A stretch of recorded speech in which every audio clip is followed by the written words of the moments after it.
잠언 30장 1절부터 9절까지 읽겠습니다.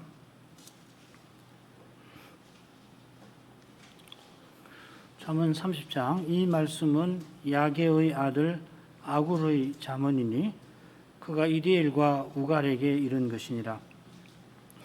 나는 다른 사람에게 비하면 짐승이라 내게는 사람의 총명이 있지 아니하니라.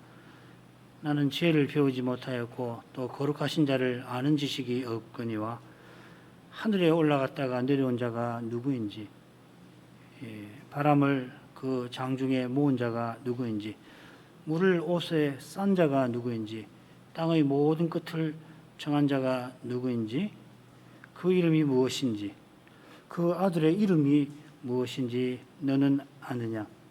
하나님의 말씀은 다 순전하며 하나님은 그를 의지하는 자의 방패시니라.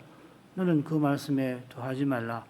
그가 너를 책망하시겠고 너는 거짓말하는 자가 될까 두려우니라.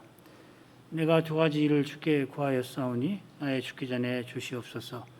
곧 허탄과 거짓말을 내게서 멀리하옵시며 나로 가난하게도 마옵시고 부하게도 마옵시고 오직 필요한 양식으로 내게 먹이시옵소서. 혹 내가 배불러서 하나님을 모른다 여호와가 누구냐 할까 하오며 혹 내가 가난하여 도둑질하고 내 하나님의 이름을 욕되게 할까 두려워함이니이다. 지혜자 아굴이 죽기 전에 하나님께 응답받기를 구한 것이 둘입니다. 지난 시간에 제8계명을 살피면서 둘째 간구를 생각했는데 첫째 간구는 오늘 공부할 9계명과 붙어 있습니다. 아굴이 필요한 양식을 구하기에 앞서서 허탄과 거짓말을 내게서 멀리하옵소서 구합니다. 그가 선지자니까 마땅히 거짓말을 멀리해야 합니다마는 무릇 소명을 이루려면은 선지자가 아니더라도 아굴처럼 하나님의 말씀을 쫓아 말해야 합니다. 하나님 말씀을 쫓아 사는 것이 우리 모두의 소명이라 할 것입니다. 우리가 하나님 말씀을 쫓아 살게 하려고 말씀 하나님께서 세상에 오셨습니다. 요한 사도가 자신의 복음서에서 이 성자 하나님을 말씀이라 부른 목적은 복음서 머릿말 끝에 잘 나옵니다. 본래 하나님을 본 사람이 없으되 아버지 품속에 있는 독생하신 하나님이 나타내셨느니라. 성자께서 성부를 나타내려 세상에 오셨습니다. 성자께서 아버지 품속에 계시듯이 우리도 하나님을 가까이 모시게 하신 것입니다. 그 일이 과연 이 세상에 이루어졌다 하고서 요한 사도가 그 첫째 서신에서 이렇게 밝힙니다. 어느 때는 하나님을 본 사람이 없으되 만일 우리가 서로 사랑하면 하나님이 우리 안에 거하시고 그의 사랑이 우리 안에 온전히 이루느니라. 요한일서 4장 12절 말씀입니다. 아버지 품속에 계신 아들 그리스도를 통하여 이제 아버지께서 우리 안에 거하십니다. 이것이 언약 관계일 텐데 이 언약 관계는 우리가 하나님께 말씀을 듣고 말씀을 하나님께 드리는 관계인 것입니다. 성자께서 말씀이신데도 아버지께 들은 것을 말씀하시는 것처럼 우리도 서로 그렇게 말하는 관계입니다. 여기서 제9계명의 정신이 이루어집니다. 하나님 나라는 거짓이 없는 말씀이 가득한 나라입니다. 거짓이 난무하는 이 세상에서 이런 아름다운 나라를 사모하는 우리의 심령을 삼있게 아뢰겠습니다. 76번 제9계명이 무엇입니까? 제9계명은 내 이웃에 대하여 거짓 증거하지 말지니라 하신 것입니다. 77문 제9계명이 명하는 것이 무엇입니까? 제9계명이 명하는 것은 사람 사이의 진실함과 자기 자신과 이웃의 명예를 유지하고 증진시키라는 것이고 특별히 증언할 때에 그리하라는 것입니다. 78문 제9계명이 금하는 것은 무엇입니까? 제9계명이 금하는 것은 무엇이든지 진실함을 손상하는 것과 자기 자신과 이웃의 명예를 훼손하는 것입니다. 세 문답인데 세 주제로 간단히 살피겠습니다. 첫째로 제9계명의 정신은 우리가 그리스도처럼 말하는 것입니다. 둘째로 제9계명이 명하는 것은 진실함과 명예를 유지하고 증진시키는 것이고, 셋째로 제9계명이 금하는 것은 진실함을 손상하거나 명예를 훼손하는 것입니다. 첫 번째 주제입니다. 지혜자 아굴이 허탄과 거짓말을 내게서 멀리하옵소서 구할 때 그 심정이 어땠을까? 어떤 심정에서 이런 기도가 나왔을까?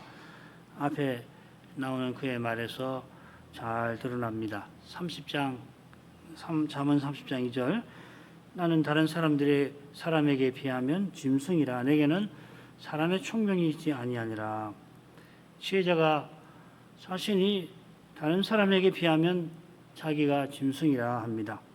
다른 사람에게 비하면 이렇게 번역해도 그리 나쁘진 않습니다만은 조금 더 정확하게 번역해 본다면 나는 사람이라 할 수 없을 정도로 짐승이라 이렇게 아굴이 고백하고 있습니다. 이 고백은 아삽의 이 고백을 시편 73편의 저자 아삽의 고백이 떠오르게 합니다. 73편 22절 내가 이같이 우매무지하니 주의 앞에 짐승이오나. 아삽이 이렇게 고백한 때가 그가 성소에 들어갈 때였습니다. 성소에 들어가기 전에는 시인이 악인의 형통함을 보고서 시기심에 휩싸여 언약 지키며 평생 하나님 말씀대로 산 거 다 헛되다 생각했고, 심지어는 지금껏 자기가 전한 말씀을 듣는 언약 백성들에게 하나님 말씀 지키는 거 헛되다 말할 뻔도 했습니다. 자기도 실족하고 자기를 아버지라 선지자니까 아버지라 부르는 언약 백성도 실족하게 만들 뻔했습니다. 여호와께서 아삽더러 그런 큰 죄를 짓지 않게 막으실 뿐만 아니라 그를 성소로 이끄셨습니다. 거기서 악인이 지금 자기 마음대로 악을 행하지만 실은 하나님께서 악인들을 멸망의 비탈길로 치닫게 하시는 것임을 깨닫게 됩니다. 악인이 영원히 형통할 것 같지만은 졸지에 망하고 말 것입니다. 시인의 눈앞에 악인이 여전히 기세등등합니다마는 시인은 저희가 어찌 그의 졸지에 황폐되었는가 하며 하나님의 심판을 확신하며 고백합니다. 이런 확신은 눈앞의 현실에 좌절하던 시인에게서 나을 수 없는 것입니다. 성신이 주시는 선물이신 것입니다. 이런 확신에 이른 시인은 내 마음이 산란하며 내 심장이 찔렸나이다 고백합니다. 자기가 명색이 선지자인데 언약 백성을 실족하게 할 뻔한 일이 생각나니까 그의 마음에 슬픔과 아픔이 가득 밀려왔던 것입니다. 그처럼 시인은 아굴처럼 주의 앞에 자기가 짐승이라 고백합니다. 아굴이나 아삽이 선지자니까 누구보다 하나님 말씀을 잘 깨닫고 나간 분들인데 그렇게 깨닫고 나간 비결이 이처럼 자기를 주의 앞에 짐승과 같다고 고백하는 그 고백에 있을 것입니다. 아굴은 이어 나는 지혜를 배우지 못하였고 또 거룩하신 자를 아는 지식이 없다 고백합니다. 이 고백은 이어 욥기의 마지막 장면을 떠오르게 하는 고백과 붙어 있습니다. 마지막에 보면 여호와께서 욥에게 너 한번 답해봐라. 내가 창조할 때 너 어디 있었느냐? 계속해서 묻지 않으십니까? 그 장면이 떠올라요. 아굴은 여호와 하나님처럼 묻습니다. 하늘에 올라갔다가 내려온 자가 누구인지, 바람을 그 장중에 모은 자가 누구인지, 물을 옷에 싼 자가 누구인지, 땅의 모든 것을 정한 자가 누구인지, 그 이름이 무엇인지, 그 아들의 이름이 무엇인지 너는 아느냐? 이 질문들은 중간에 바람을 그 장중에 모은 자가 누구냐부터 해서 그 이름이 무엇인가, 이 창조하신 일을 행하신 분이 누군가 묻는데요. 처음에 흥미롭게도 하늘에 올라갔다가 내려온 자가 누구냐? 그리고 끝에 또 창조하신 그분의 아들의 이름이 무엇이냐고 묻습니다. 참 이 희한한 물음입니다. 하늘에 올라갔다 내려온 자는 하나님 말씀을 받아 전하는 존재를 가리키는 것 같아요. 그가 창조자의 아들일 것입니다.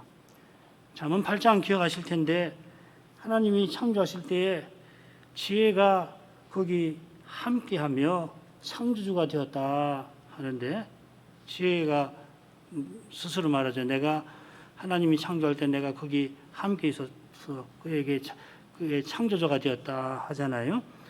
하나님께서 창조 전에 그 지혜를 가지셨고 그 지혜가 창조 전에 이미 태어났다, 났다고 합니다. 지금 아굴이 말하는 그 아들이 이 지혜와 비슷한 듯 합니다. 그래서 많은 이 신학자들이 이 잠언 8장의 지혜가 제2위 하나님을 가리킬 거다 해석하는 분도 많이 있죠. 그처럼 요한 사도는 성부께서 말씀으로 말미암아 만물을 창조하셨다 전합니다. 그가 태초에 그는 말씀 하나님입니다. 태초에 하나님과 함께 계셨고 만물이 그로 말미암아 지은 바 되었으니 지은 것이 하나도 그가 없이는 된 것이 없느니라. 그리스도께서 과연 하나님 아들이시고 바리새인들에게 본래를 말씀하셨습니다. 아굴이 이런 질문을 던진 것은 자기를 비롯해서 모든 사람이 스스로는 거룩하신 자를 아는 지식이 없음을 전하는 것입니다. 하나님을 아는 지식은 창세전에 나시고 창세 때에 하나님과 함께 하신 그분이 주시는 것입니다.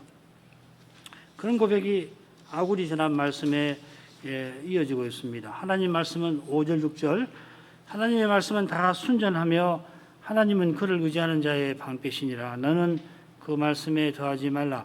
그가 너를 책망하시겠고 너는 거짓말하는 자가 될까 두려우니라. 하나님 말씀이 다 순전하다, 불순물이 전혀 없다 하는데 이건 뭐 하나님 말씀은 하나님께서 말씀하신 것이다 하는 것 뜻이죠. 사람의 말이 아니다. 선자를 세워서 전하겠지만은 사람의 말이 아니라 하나님 말씀이다. 그런 까닭에 그 말씀은 하나님 의지하는 자에게 구원의 말씀이 되는 겁니다. 믿는 자에게 구원의 능력이라 사도가 전한 그 교훈이 복음이 하나님의 말씀입니다.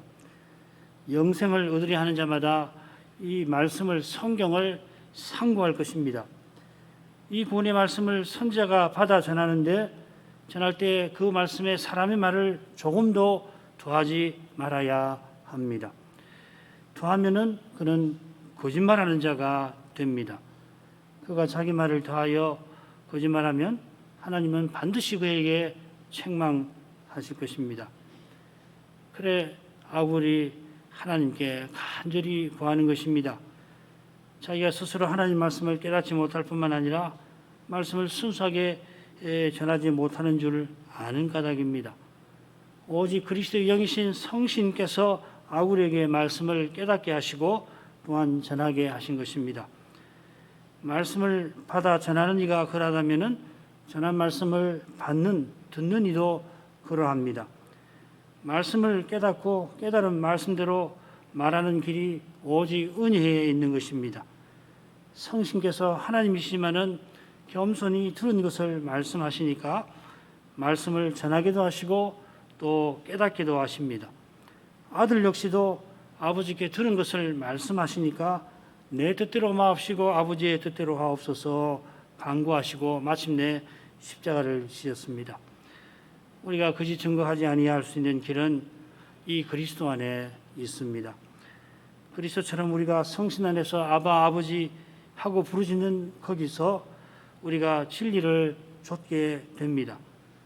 이렇게 기도하는 사람은 아굴처럼 자기가 주의 앞에 짐승임을 스스로 거짓말쟁이임을 겸손히 고백할 수 있습니다. 그처럼 연약하여 거짓말하였을 때는 겸손히 회개하고 거기서 돌이키게 될 것입니다.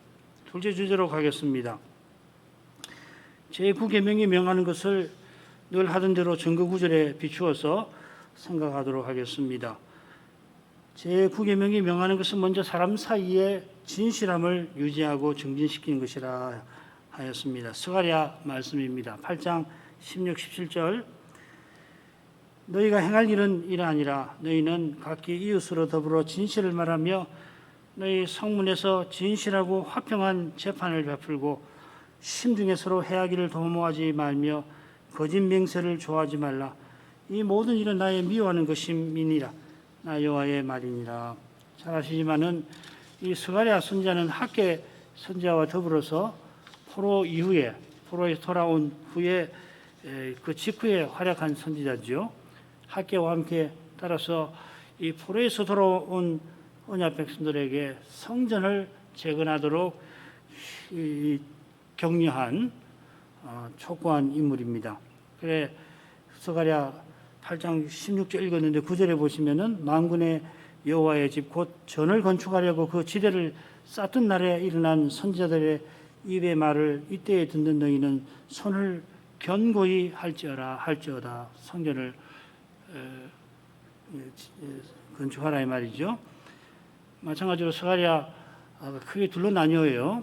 그게 1장부터 8장까지가 한 대목이고 9장부터 마지막까지가 한 대목인데 1장부터 8장 그 중간에 그 유명한 말씀들이 환상이 나오지 않습니까? 그 환상 중앙에 성전에 관한 환상이 나오죠. 그게 금등대와 두 감람나무의 이상이 그겁니다. 그 구절에 보면 스룹바벨의 손이 이전에 지대를 놓았은즉 그 손이 또한 그것을 마치리라. 자, 이렇게 이 점에 비추어서 방금 인용한 말씀은 성전을 재건하는 뜻이 뭔가를 잘 보여주고 있습니다. 달리 표현하면 언약 백성이 하나님을 모신 뜻을 잘 보여준다 하겠습니다. 성전은 하나님께서 자기 백성과 함께 하시는 곳, 그러니까 언약 백성이 하나님을 모신 곳이죠. 그래서 성전은 곧 하나님의 백성을 상징하는 겁니다. 그리스도를 상징하고 그리스도 연합된 교회를 상징하는 것입니다. 하나님께서 지성소에 거룩한 보좌를 두셔서 자기 백성 위에 거룩한 통치를 펼치려 하신 것입니다. 그 거룩한 통치 아래서 언약 백성이 행할 일을 이제 스가랴 선지자가 베풀고 있습니다. 행할 일이 넷인데 처음 둘은 힘써서 행할 일이고 나중 일은 힘써 하지 말아야 할 일입니다. 아울러 가운데 보시면은 진실하고 화평한 재판을 성문에서 베풀라 하고 아울러 심중에 악을 도모하지 말아라 강조를 하고 있습니다. 이스라엘 성문에는 재판석이 있는데 그 고을의 장로들이 여호와를 본받아서 진실하고 화평한 재판을 베풀어야 이스라엘이 언약의 나라답게 하나님을 모신 나라답게 살아갈 겁니다. 여기 이 진실함이라는 말, 에메트라는 말인데 하나님의 언약을 좇는 태도, 그 신실이라는 말이죠. 화평이라는 말, 그 샬롬은 언약의 복 가운데 함께 잘 살아가는 모습입니다. 이 샬롬이라고 하는 이름을 가진 솔로몬 샬롬에서 나온 말입니다. 샬로모 유명한 재판 기억하시지요? 어떤 여인이 자기 아이가 죽어서 다른 여인의 아이와 바꿔치기를 하지 않습니까? 그때 솔로몬이 그 어머니의 심정을 헤아려서 명판결을 내렸습니다. 이런 이 진실하고 화평한 판결의 결과로 언약의 나라가 평안하였습니다. 그런 진실하고 평안한 나라가 되려면은 심중에 서로 해치려고 악을 끼치려고 도모하지 말아야 할 것입니다. 서로 미운 마음이 들어서 어떻게 하면은 저 사람을 해롭게 할까? 만약에 그런 생각을 한다면은 언약의 나라는 자멸하고야 말 것입니다. 그런 미움과 악의는 거짓 맹세를 좋아하는 사람들에게서 나올 것입니다. 이 사람은 자기가 거짓을 말하면서 감히 하나님의 이름을 불러서 진실인 것처럼 말하는 겁니다. 그러니까 이 사람은 그 마음에 하나님이 없다 하는 사람이겠죠. 사람이 얼마나 악하고 두려움이 없으면은 하나님 이름을 불러서 맹세라는 방법을 이용해서 거짓을 진실인 것처럼 말하느냐 말이죠. 그러나 참으로 여호와 이름을 부르는 사람은 이웃에게 거짓을 말할 수가 없게 됩니다. 실수라도 거짓을 말하면은 하나님께 회개하고 이웃에게 가서 내가 이렇게 약해서 거짓을 말했습니다. 사과를 할 것입니다. 그처럼 우리 주님께서도 헛맹세하지 말아라 하시고 이어서 예 아니라 하라 하셨습니다. 하나님의 이름을 부르는 사람은 자기에게 불리할지라도 진실을 말하는 사람이라 하신 것입니다. 둘째로 자기 자신과 이웃의 명예를 유지하고 정진시켜야 합니다. 사도행전 25장 10절 11절을 인용합니다. 바울이 가로되 내가 가이사의 재판자리에 섰으니 마땅히 거기에 신문을 받을 것이라. 당신도 잘 아시는 바에 내가 유대인들에게 불의를 행한 일이 없나이다. 만일 내가 불의를 행하여 무슨 사죄를 범하였으면은 죽기를 사형치 아니할 것이나 만일 이 사람들의 나를 송사하는 것이 다 사실이 아니면 누구든지 나를 그들에게 내어줄 수 없사옵나이다. 내가 가이사께 호소하노라 한데 이 바울이 베스도 총독에게 한 말이죠. 베스도가 벨릭스의 일을 이어서 유다 총독으로 부임을 하고서 곧 예루살렘을 방문하고 돌아온 후입니다. 베스도가 인사차 예루살렘을 방문하니까 공회가 대주상과 공회 회원들이 베스도에게 바울을 고소하면서 지금 가이사랴에 지금 억류되어 있는 감금되어 있는 바울이 큰 죄를 졌으니 그를 예루살렘에 데려와서 재판받게 해달라 청합니다. 이스라엘의 최고 재판관인 그들이 공정한 재판을 운운하지만은 속셈이 따로 있습니다. 길에 매복을 했다가 예루살렘으로 바울이 올라오면은 가로채서 바울을 죽이려고 했던 겁니다. 이것이 스가랴 선지자가 금한 일이고 여호와께서 미워하시는 그 일일 겁니다. 베스도가 그들의 마음을 얻으려고 방문한 건데 전임 총독 벨릭스에게 들은 말이 있어서 그랬는지 그들의 청을 거절하고서 자기가 곧 가이사라로 돌아갈 터이니까 바울을 고소할 대리인을 뽑아서 나와 함께 가게 하자 하였습니다. 그래서 예루살렘에서 한 8일이나 혹은 열흘이나 있다가 누가가 정확하게 몰라요. 열흘 있었는지 8회가 있었는지 아무튼지 있다가 이 베스도가 총독 관저로 돌아와서 바울을 불러다가 재판을 하였습니다. 총독과 함께 내려온 공회의 대리인들은 바울의 죄를 주장은 하지만 증명은 못합니다. 바울 사도가 유대인의 율법이나 성전에 또 가이사에게 아무런 죄를 나는 범하지 않았다 변호합니다. 그러자 베스도 총독은 죄가 없는데도 유대인들의 마음을 얻으려고 바울더러 예루살렘에 올라가서 거기서 내 앞에서 신문을 받겠냐 묻습니다. 그러니까 이제 바울 사도가 아까 인용한 말씀대로 대답을 한 겁니다. 사도는 자기가 유대인에게 가이사에게 죄를 범한 일이 없고 공회가 고소한 것도 사실과 다르니 자기가 예루살렘에 올라가서 재판받을 수 없다고 합니다. 지금 자기가 로마 총독 앞에서 재판을 받고 있는데 베스도가 로마 황제를 대신해서 재판하는 사람이니 지금 죄가 없으면 나를 무죄 방면하시든지 그렇게 아니하려고 한다면은 내가 로마 시민이니까 로마에 가서 가이사 앞에서 재판을 받겠습니다 합니다. 베스도가 예루살렘에 올라가서 내 앞에서 이 말이 묘하죠, 그렇죠? 지금 자기 앞에 신문을 받는데 유대인들의 환심을 사려고 예루살렘에 올라가서 내 앞에서 신문을 받겠냐 했지만은 그건 말이 좋아서 내 앞에 서지 이 재판 관할권을 이 공회로 넘기려고 한 것입니다. 바울 사도는 이미 유대인의 살해 위협의 가이사라로 내려왔기 때문에 다시 올라가게 되면은 무슨 참변을 당할지 모릅니다. 그때도 아주 기적적으로 그 살해 위협에서 벗어났죠. 그런 까닭에 이제 로마로 가야 되겠다 하였습니다. 사도가 지금 자기 목숨 하나 건사하려고 하는 게 아니라 로마를 방문하고 스페인에 복음을 전하려고 합니다. 오전에 살핀 대로 복음을 위해서 모든 것을 그가 행하고 있습니다.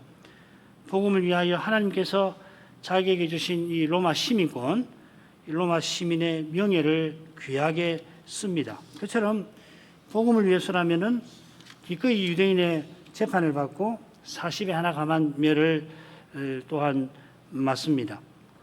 율법 아래 있는 자들을 구원하기 위해서 유대인의 그 재판관의 명예를 그가 존중한 것입니다.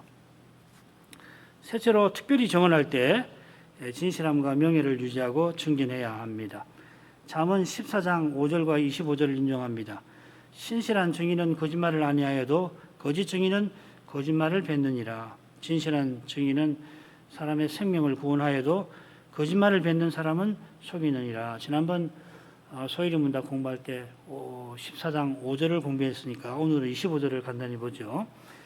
진실한 증인은 사람의 생명을 구원한다 했는데 이 진실한 증인, 진실한 증거가 얼마나 언약의 나라에 귀한지를 모릅니다. 거짓 증인들이 진실한 나봇의 생명을 빼앗은 탓에 이스라엘의 하나님의 그 심판이 임한 것을 여러분 알고 계십니다. 그처럼 자기 명예는 물론이고 심지어 생명마저도 위태로운데 진실하게 사실을 증언하는 사람은 하나님 나라에서 실로 귀히 여김을 받을 것입니다. 당장에는 악한 재판관에게 부당한 대접을 받을지 몰라도 하늘의 재판관께서 그런 그를 결코 잊지 아니하실 것입니다. 이것이 이어 나눈 말씀과 연결될 겁니다. 26절에 보면 여호와를 경외하는 자에게는 견고한 의뢰가 있나니 여호와께서 그에게 그를 붙들어 넘어지게 아니하실 것입니다. 자기를 경외하는 자를 붙들어서 결코 넘어지지 않게 하실 것입니다. 그처럼 그가 큰 손해를 입더라도 붙들었던 그 진실, 에메트, 진실이 가득한 나라, 의가 가득한 나라에 그가 반드시 들어갈 것입니다. 남의 생명을 죽음에서 구원할 뿐만 아니라 영원한 생명에 들어갈 것입니다. 그처럼 진실한 증인이 있어 하나님 나라가 교회와 세상에 나타나는 것입니다. 셋째 주제도 증거 구절을 통해서 간단히 보죠. 진실함을 손상하는 것과 자신과 이웃의 명예를 훼손하는 것을 제9계명이 금합니다. 시편 15편 3절을 인용합니다. 그 혀로 참소치 아니하고 그 벗에게 행악치 아니하며 그 이웃을 해방치 아니하며. 이 말씀은 주의 장막에 유하며 그 성산에 거하는 사람의 태도, 하나님과 거룩한 사귐 가운데 있는 사람의 그 삶의 태도를 다룬 시입니다. 주의 장막에 유하는 사람은 2절에 보면 정직하게 행하고 공의를 일 삼고 마음의 진실을 말하는 사람이라 했는데 마땅히 참소하지 않고 행하지 않고 비방하지 않습니다. 비방한다는 말이죠. 이 참소라는 말은 남을 헐뜯기 위해 거짓으로 증언하는 것을 가리킵니다. 예를 들어서 생각해 보죠. 다윗이 이 몽진을 떠날 때에 무미보셋의 종 시바가 떡과 건포도와 과일과 포도주를 싣고 다윗을 맞이합니다. 그러니까 다윗이 당연히 무미보셋은 어디 있느냐 하니까 이 시바가 무미보셋의 재산을 가로채려고 무미보셋이 지금 다윗 왕이 몽진 떠나니까 자기가 왕위에 오르려고 그럽니다. 그런 거짓말을 해요. 사실과 전혀 다르지요. 다윗이 몽진에서 돌아오니까 이 무미보셋이 이 수염도 깎지 않고 옷도 빨지 않고 왕이 돌아오시기만을 기다리고 있었습니다. 사실 무미보셋은 다윗과 함께 몽진을 떠나려고 했지만은 시바가 그를 속이고 그 걸음걸이가 현찮잖아요. 자기를 속이고 종 나를 내 주 왕께 참소하였나이다. 똑같은 말입니다. 그렇게 다윗에게 이야기를 하죠. 잘 아시는 대로 다윗이 무미보셋의 그 진실된 말을 듣고도 어정쩡한 태도를 취합니다.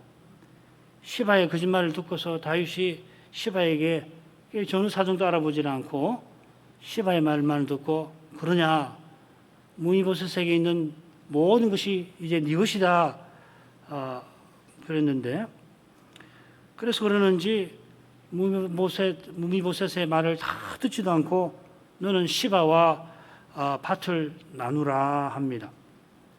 그러니까 무미보셋이 내 주 왕께서 평안히 궁에 돌아오시게 되었으니 저로 그 전부를 차지하게 하옵소서. 저는 왕이 돌아오신 것만 해도 기쁘고 감사합니다.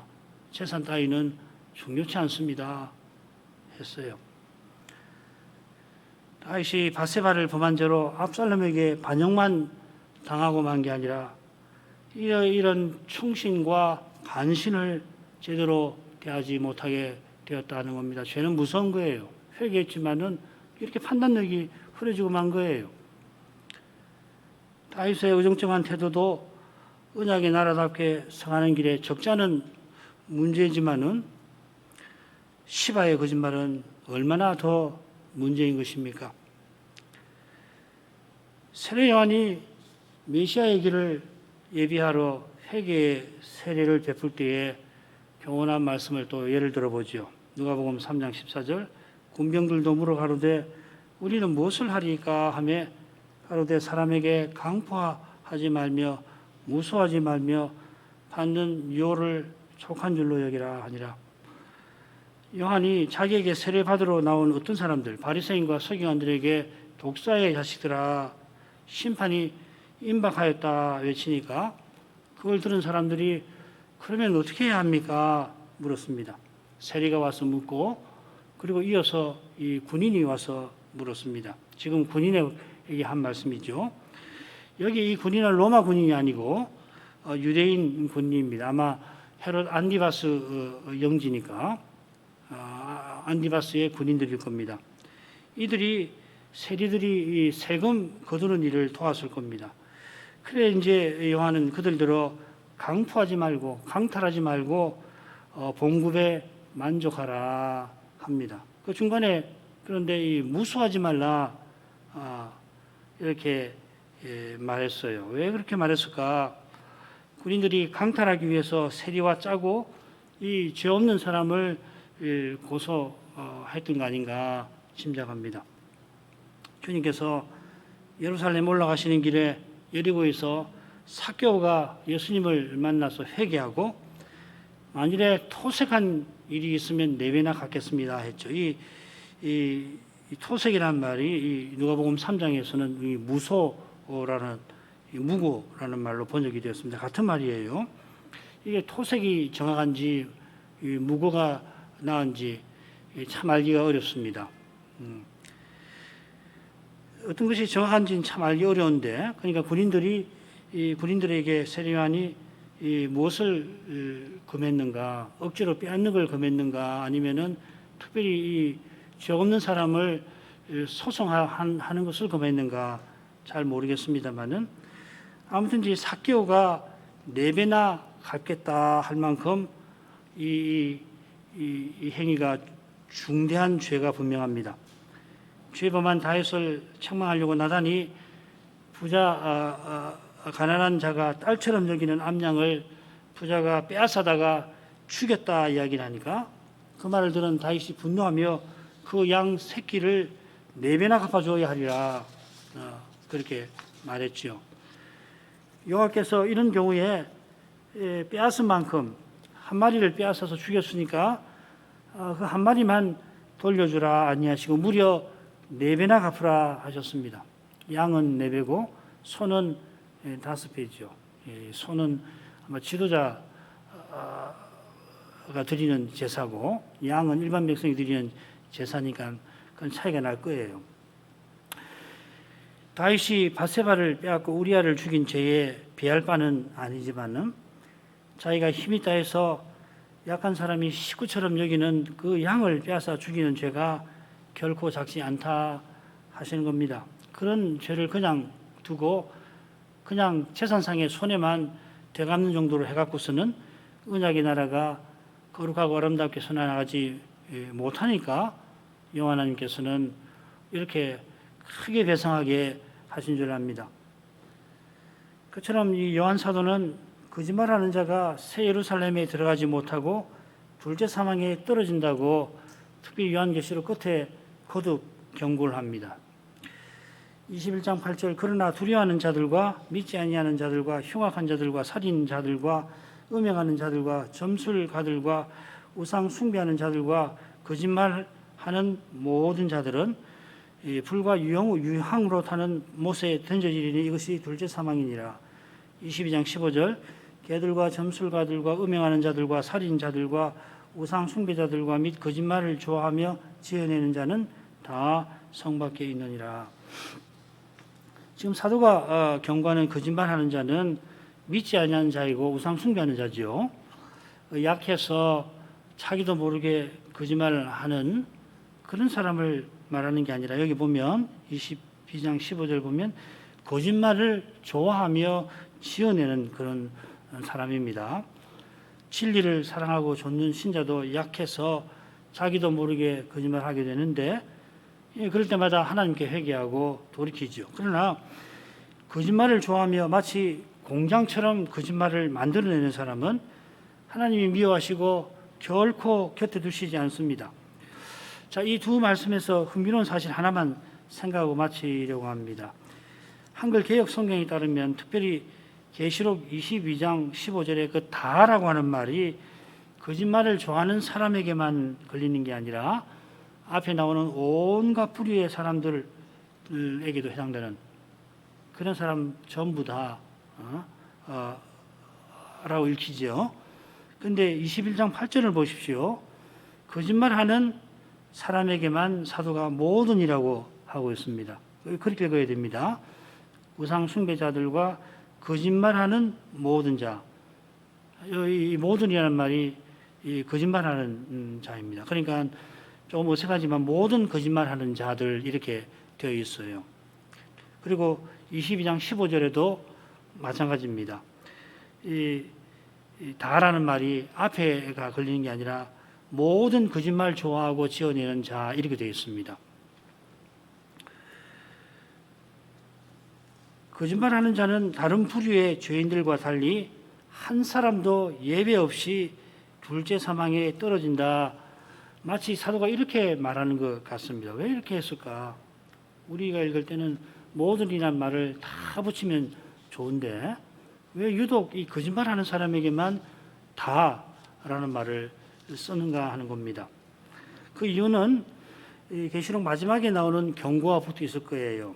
이 책에 예언의 말씀 외에 더하면 재앙을 다하실 거고 이 책의 예언의 말씀에서 제하여 버리면은 영원한 복에 참여하지 못하게 하실 것이다.